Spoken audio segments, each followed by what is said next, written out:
The odds for El Clasico, always a treat to look at. No surprise, I think Real Madrid, pretty solid favorites. Barcelona, long shot underdogs to get the 3 points in the Spanish capital. Speaking of the Spanish capital, let's get more on this game from Dan Thomas and the rest of the crew. Thank you very much, Seb. Once again, we're outside. Patrick Cibeles, Stephen Manaman, Pablo Zabaleta alongside us. Not long to go now, of course, until the first Clasico of the season. Macca, of course, it's a contest you know well. It's good buzzing in the city, isn't it? Always ahead of these sort of matches. Yes, it's. I think the fact that two teams are doing really well, particularly in La Liga, it's added a little bit more spice to it. We're going to find out how good Barcelona are, because it's always very difficult when they travel to Madrid, even though they won it easy last year. Of course, Madrid had won the league by then. So it'll be a really good contest. The struggles in Europe will be a real good marker to see how good they are in La Liga. What's interesting, you obviously mentioned they struggled in Europe. How much motivation or more motivation does it give Real Madrid players to offer that knockout blow? Because Barca are on the ropes at the moment after what happened against Inter. I think so. There's a lot of negativity around Barca because, of course, the financial situation keeps rearing its ugly head, and if they don't qualify for the Champions League next phase, they'll lose a certain amount of money. So they're all playing mathematics in their mind. So yes, I think it is important to lay down a marker for Madrid, who've started the season off really well, comfortable in the Champions League. If they can go and beat Barcelona convincingly or comfortably, then they'll really stand out alone one day in La Liga. From a Barca perspective, we talked about this yesterday. Must win. It's a must-win game, absolutely, because I think it's what they need after the draw against Inter. That was a very disappointing night for them, for the fans, for everyone, and for Xavi. And after a game like that, you always in a big game to come out. And I think a Clasico could be for them, a special game for them to come here at the Bernabeu to get the 3 points, get that confidence back. And they're still top of the league. So, of course, they're not going to want to lose the season or the title this weekend. But, of course, I think from my point of view, it's a must weekend for them. And you think the Barcelona players will go in with that same sort of feeling? We've got to go in. We've got to go and put a show on here at the Bernabeu. Yeah, I think so. I mean, I'm not saying the Champions League fixtures have been a debacle to a certain extent, because they did play Inter Milan, who were a decent side. Yeah, they did play Bayern Munich, but yes, you saw how they defended in the second half. No, I know, defensively they were poor, but I'm saying overall they were in a difficult group in terms of Inter and Bayern. But I think they need to come tomorrow and deliver a really good performance. They're under a lot of criticism. Defensively they're poor, they've got a lot of young players, and their transfer dealings have been strange, to say the least.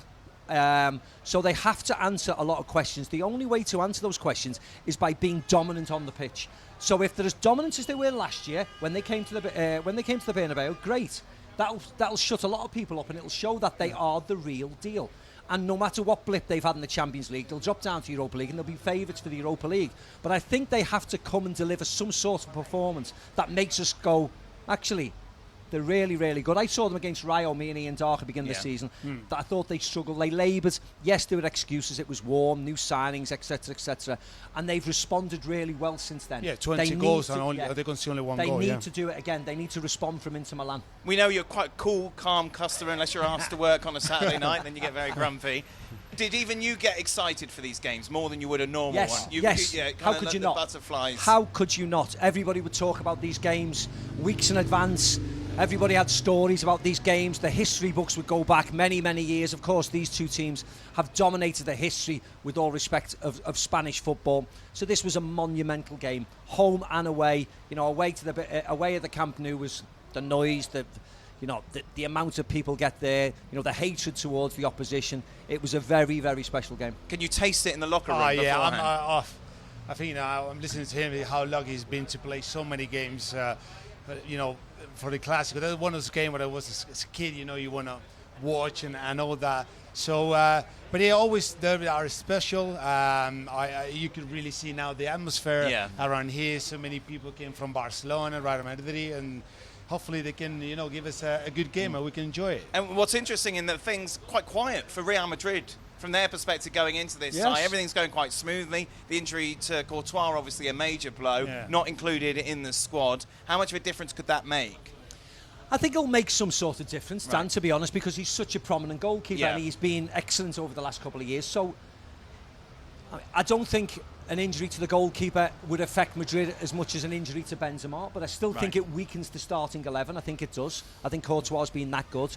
But you hope that the 10 people in front of him will give him the protection that he probably needs, the new goalkeeper. Yeah. And then, Barcelona should worry defensively their end, and you hope that Benzema, Rodrigo, Vinicius, whoever's going to play, will cause significant problems down the other end of the pitch. First time we've had the opportunity to talk since all this Mbappe kind of soap opera has exploded. Obviously, reports he wants out of PSG to come to Real Madrid, the team he turned down over the summer. What do you make of it all, and how would you be feeling? Because look, you played with some big stars. If you got someone like that in that PSG dressing room, I think Real Madrid should stay well clear of him, to be very honest. Really? Yes, because I don't... Listen, I think he's a wonderful football player. But I think the stories that are emanating from PSG, the stories that we've heard over the last couple of years, you don't want anything to upset your dressing room, particularly when it's going well. I played with some real superstars, World Player of the Years, every single year. Not one of them had an ego that you would talk about. Everybody came into the dressing room, mixed generally very well with the team, and got on really well. You cannot... If you're a team of the size of Real Madrid or Barcelona, to that fact, you cannot have one player out on their own dictating matters within the team. It's impossible to sustain, it's impossible to handle, and it's only negative. It only acts negatively towards the team. So I don't know if he is going to leave Paris Saint-Germain. I think Real Madrid are probably the only team that could take him. There were stories about Liverpool. That's not going to happen. Liverpool couldn't afford him in a million years. Man City, of course, can't take him. Liverpool can afford him. No, Pablo, he earns too much money. Because when you earn too much money, then everybody else has a knock-on effect, and they want to earn that type of money. But if the player want to leave, he will leave at some point. Yeah, but he'd have to leave in 3 years, because if he left now, he'd leave on. He'd have to pay a fee for him, and Liverpool could not afford him. What would you make of Macca's argument? You wouldn't touch him, because I'm agree with say, no, look, when you've got someone of that quality, you've got to get him if you can. Yeah, but he had the opportunity to come to the best, one of the best clubs in the world, and he really upset the fans here. And then after 6 months, then 6 months, it's not been a year. And Real Madrid won the Champions League. and they're top of the league with Barcelona. They're all right in the Champions League. You cannot. It's very difficult. I don't know. I would stick with the same team, of course, until the end of the season, unless they have some problem during the World Cup or something like that. I don't know. But I don't really see Mbappe coming to Real Madrid in January. I'm sure it's not the last time we've discussed Mbappe. Before we head back to the studio, let's get some predictions for El Clasico. Maka, what are you going for? I think 3-1 Madrid. Real Madrid, comfortable? 2-1 Real Madrid. Didn't you say 7-1 yesterday? No. 7-1 yesterday, Pablo. I don't mind. But that's what he said. No. 2-1. 2-1. Guys, thank you very much. Seb, back to you. All right, great stuff from the boys. For more on this one, glad to welcome to the show Stuart Robson. You heard Pablo Zabaleta, Stuart, in that segment say it's a must-win for Barcelona. That's a tall task against Real Madrid. How would they go about doing it?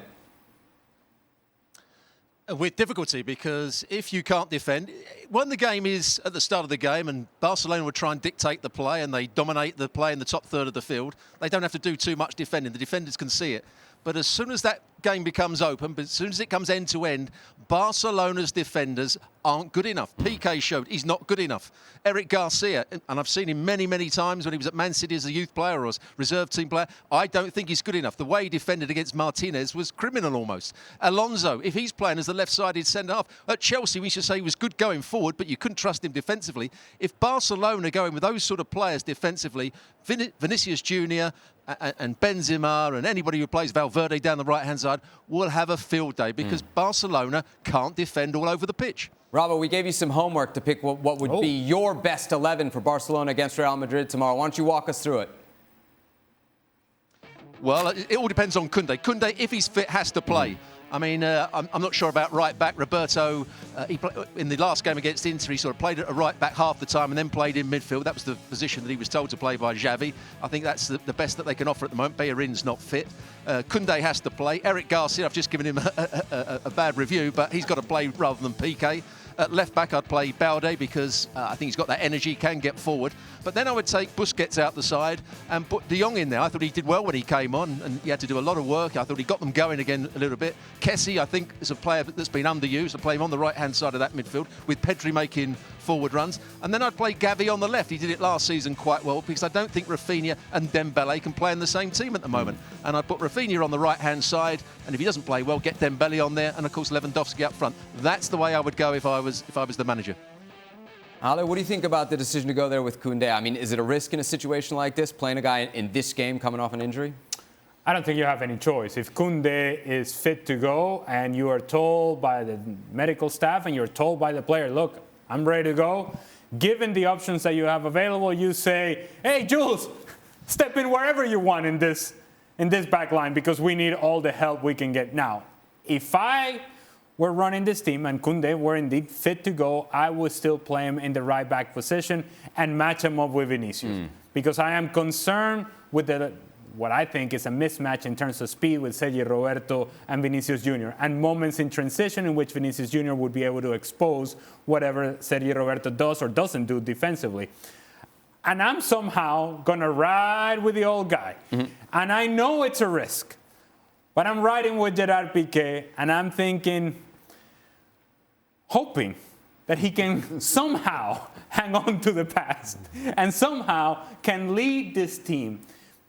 There needs to be a presence of leadership in this back line. And part of what I see in this Barcelona back line with all the injuries is that there isn't a focal point. We often talk about the focal point in the attack. Well, what about the focal point in defense? In this case, it would have to be Gerard Piqué. It cannot be Eric Garcia. See, I know Piqué has issues, but I don't trust that guy. I don't trust Eric Garcia. I much rather have Gerard Piqué out on the field and hope that somehow he can produce a performance. Robbo, it seems like the big decision for Xavi, what to do with Gerard Piqué. Probably not just in this game, but as we move forward in the season.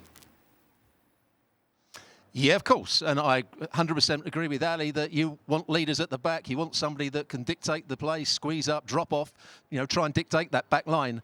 But unfortunately, when I saw Piqué the other day, athletically, he just can't move enough. And with Vinicius Jr., Benzema running off him, Valverde maybe making forward runs as well, I just can't see that Piqué will be able to cope with that.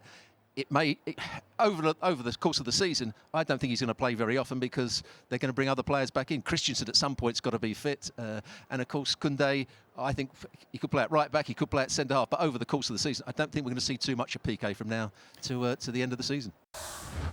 Well, thank you very much for watching ESPN on YouTube. For more sports highlights and analysis, be sure to download the ESPN app. And for live streaming, premium content, and let's not forget as well, ESPN FC 7 days a week. Subscribe to ESPN+.